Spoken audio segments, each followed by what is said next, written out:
Since 1946, the setting has been the Los Angeles Memorial Coliseum, and within its confines have raged football's greatest struggles. In 1968, thousands of beautifully loyal fans witnessed another exciting season. But more than that, they witnessed a team of great poise and style, a team by which all others came to be judged.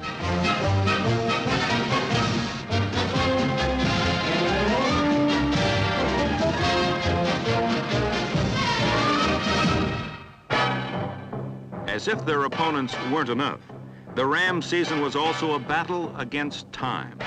Late in the year, they constantly scared their fans, their coach George Allen, and themselves half to death before finally winning in the last seconds. In the past, the Rams have missed championships by a mile and by 5 miles, but recently they have come closer than is decent and have done it in a blur of action that filled NFL parks Sunday after Sunday.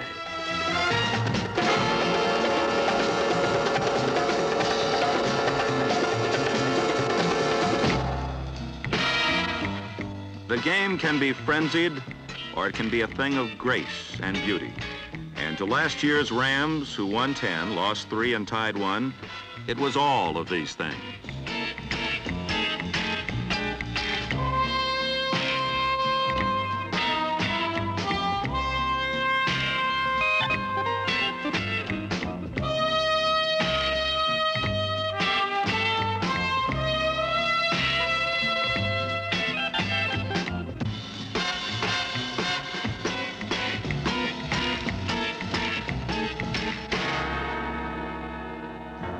The Rams began the campaign on a warm summer night in St. Louis, and there was no sign of any heart-stopping finishes.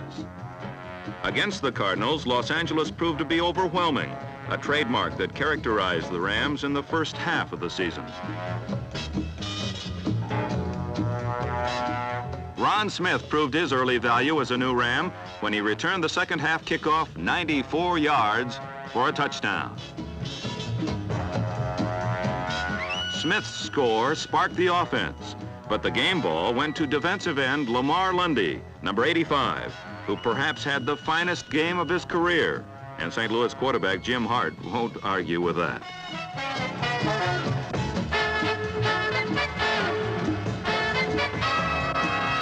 Rams 24, Cards 13. 1 week later in Los Angeles, the Rams put on a wild offensive show at the expense of the Pittsburgh Steelers.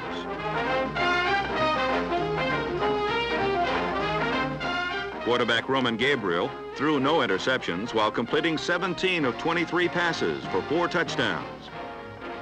And Dick Bass added more gold to his crown by becoming the first Ram ever to rush over 5,000 yards in his career. Steelers 10, Rams 45. The third week of the season saw the Rams continue their dominance over the Century Division by burying Leroy Kelly and the Cleveland Browns. Lamar Lundy was injured and lost for half the season, but incredibly, the powerful Browns were able to cross midfield only once.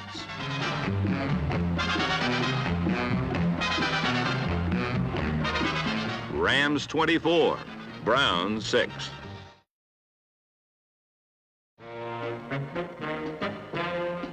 The Rams remained unchecked as they ruled the San Francisco 49ers 24-10 in the fourth week. Running back Henry Dyer typified a controlled Rams offense that simply scored when it ran out of field. Deacon Jones, Merlin Olsen, and the rest of the defense then put a stop to any thoughts of a 49er comeback.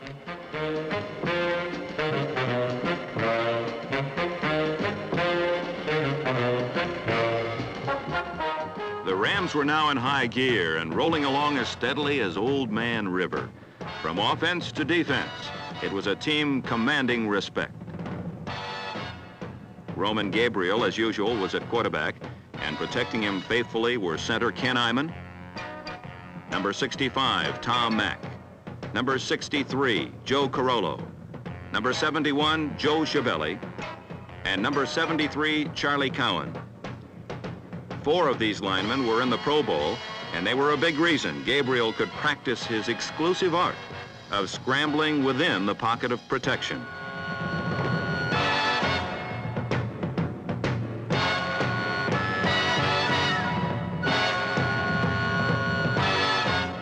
Gabe had fine receivers to complement his air arm.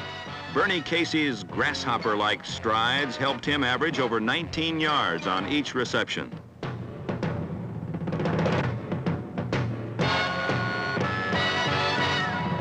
Jack Snow, number 84, had more trouble breaking into the clear this year, so he merely caught them in traffic and also got his quota of long bombs. The Rams' leading receiver, however, was Billy Truax, a big and determined tight end who played a good deal of the season with a broken left wrist.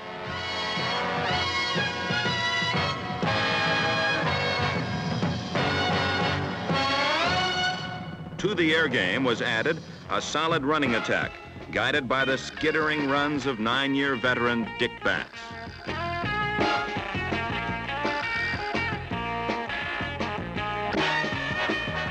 Lester Josephson missed the season with a torn Achilles tendon, but Tommy Mason could play with 2 bad knees, a true testimonial to the determination of this Rams team. If Mason and Bass left them stunned, Willie Ellison left them dazzled. Only 22 years old and in his second year, he led the Rams in rushing, scored 7 touchdowns, and showed a potential to become the NFL's next great runner.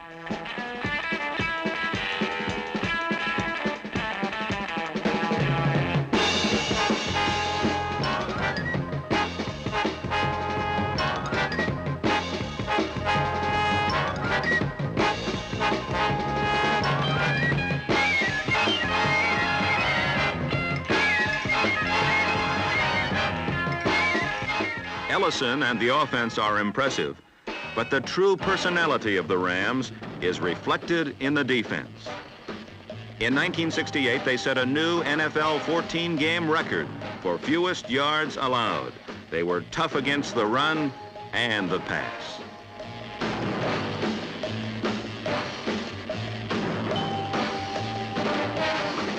"31-year-old co-captain Eddie Mitter boosted his Ram career interception record to 39 by picking off 6. Some came hard, and some, you might say, came easy. Beside Mitter was newcomer Ron Smith, who stepped in for the injured Chuck Lamson at strong safety, and in addition became the 2nd leading kickoff returner in the league.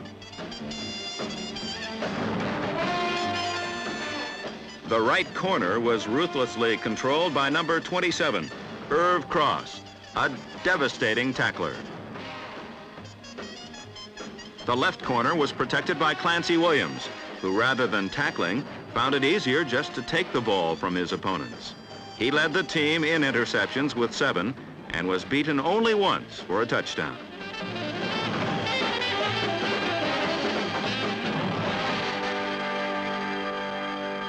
Patrolling the short zones are 3 linebackers who combined 28 years of pro experience among them.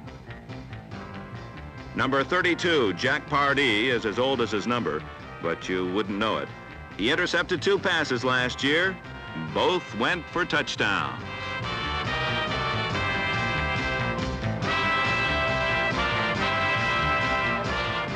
Myron Patios oversees the entire defense from his middle linebacking spot. His job, be where the ball is.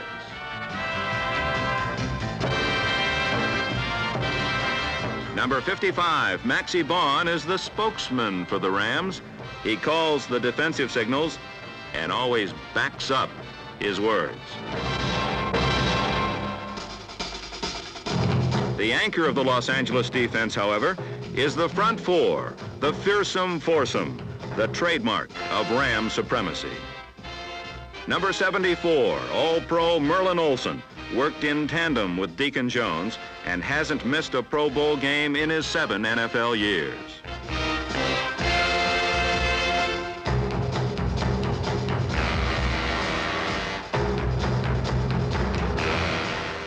The other defensive tackle is Roger Brown, number 78, who simply stops plays by falling on them.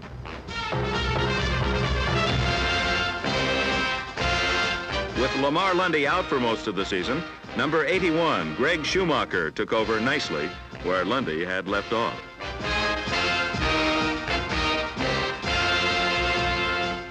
Thundering in from the left side is the Ram who has become the greatest defensive end in the game.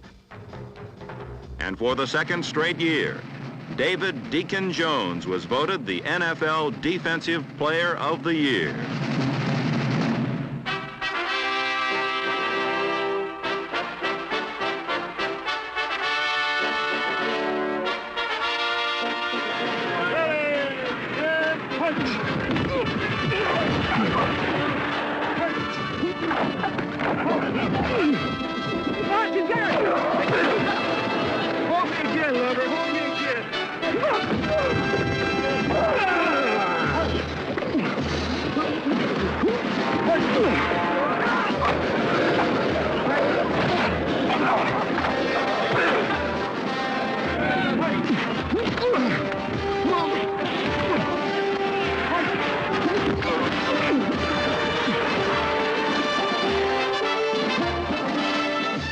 Football has many superstars, but only one Superman, Deacon Jones. The cast of characters was now set to face Green Bay in the season's 5th game. Head coach George Allen saw his players lock horns in a classic duel. Willie Ellison's touchdown gave the Rams a slight lead through the 4th quarter when Pat Studstill was forced to punt.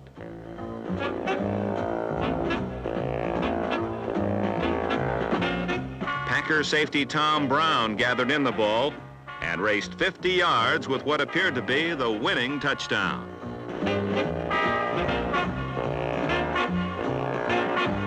Green Bay now led 14-13 with seconds remaining when the Rams got the ball one final time. Billy Truax made a crucial 4th down catch. Then Ken Iman snapped, Eddie Metter held, and Bruce Gossett calmly kicked the Rams into a 16-14 lead. 32 seconds now remained, and the Packers were desperately driving. Less than a year ago, Green Bay defeated Los Angeles for the Western Conference Championship. The Rams didn't let it happen again, as Metter's interception preserved the crucial 16-14 victory.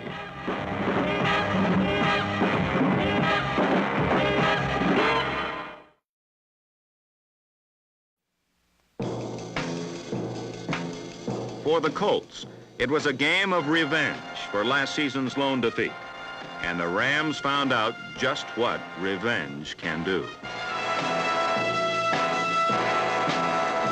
The loss to Baltimore was the Rams' first in 15 regular season games over a 2-year period. But more significantly, at this halfway point in the season, Old Man Rivers seemed somehow to slow down. Things that Los Angeles had done so easily in the early going now became a struggle.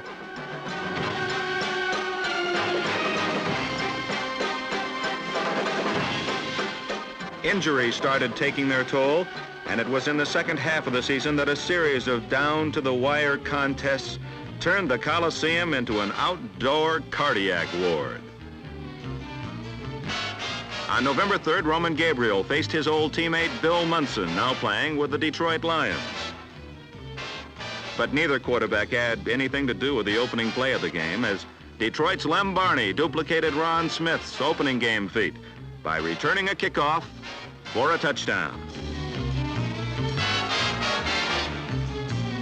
This one play almost proved enough for a Lions victory, until Bernie Casey showed Mr. Barney a lesson or two.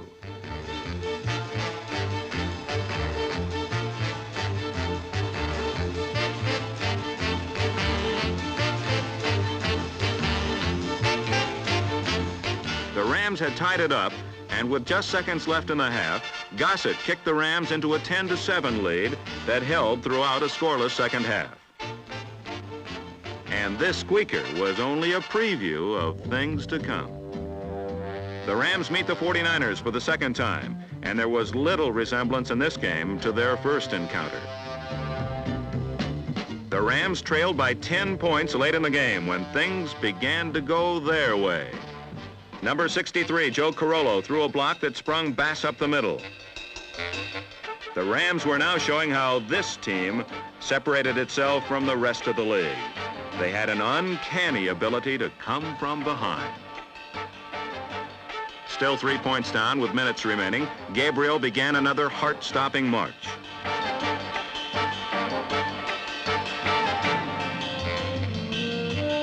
Bernie Casey got a clutch first down, but also an injury.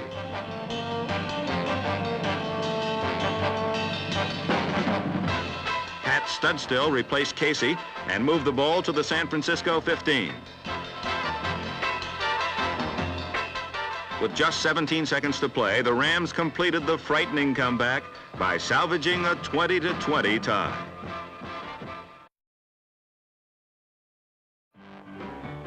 Los Angeles was now in the critical stretch drive. A loss would be fatal, and beating the New York Giants isn't so easy.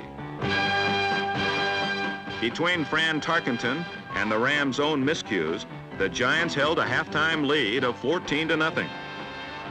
But then the Rams finally caught up with Tarkenton, or at least his jersey.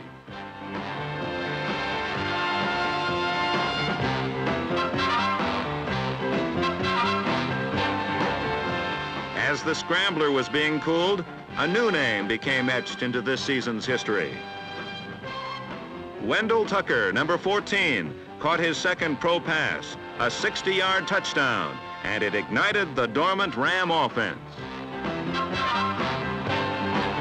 The Wonder Boys came back to tie the game, and now they were going for the must-win with 20 seconds left.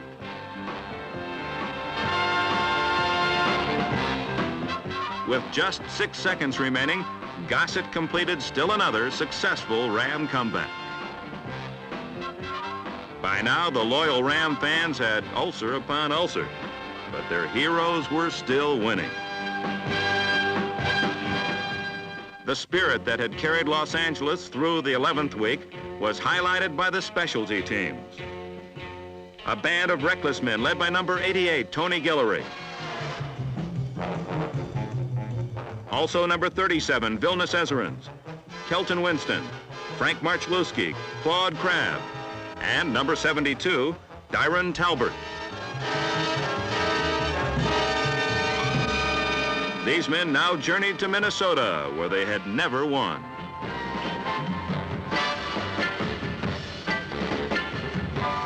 In a snowstorm, they finally broke away from the last-second victories and devastated the Vikings.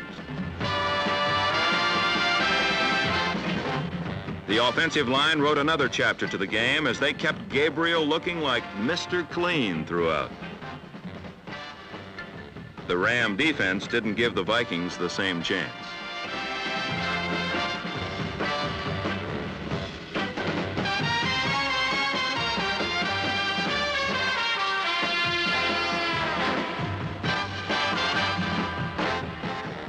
The Rams had finally put it all together for their finest game of the year, and now returned confidently to California with a 10-1-1 record to face the Chicago Bears in their 13th game.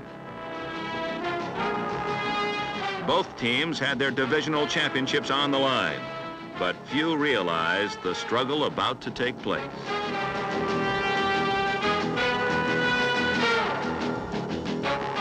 Jim Purnell made the game's first victim a costly one for the Rams.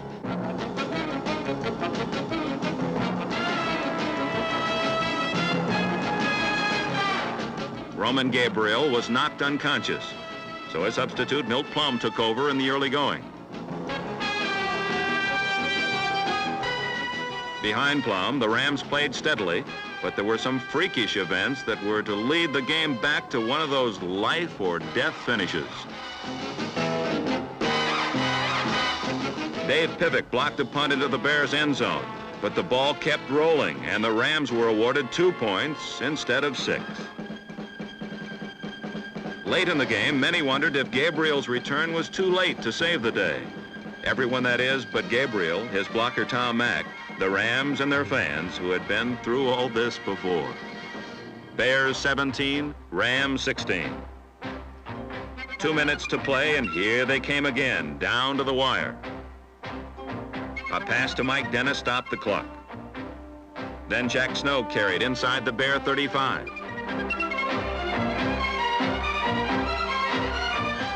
Now on first down, Gabe's pass was incomplete, but somewhere in the backfield a holding penalty was called. With all eyes on the clock, no one noticed that the referee had incorrectly changed the down marker. Instead of being first down, it was now a long, long second down. Gabriel tried to surprise the Bears with long bombs, but this time there was too much to be done and no time in which to do it. The last pass to Harold Jackson failed, and the Miracle Men had finally run out of miracles. They had come 1 point away from their greatest finish of all. Now the showdown with the Baltimore Colts was meaningless. The clock had finally run out on the Rams. But one heartbreaking loss couldn't erase the spectacular season that had preceded it.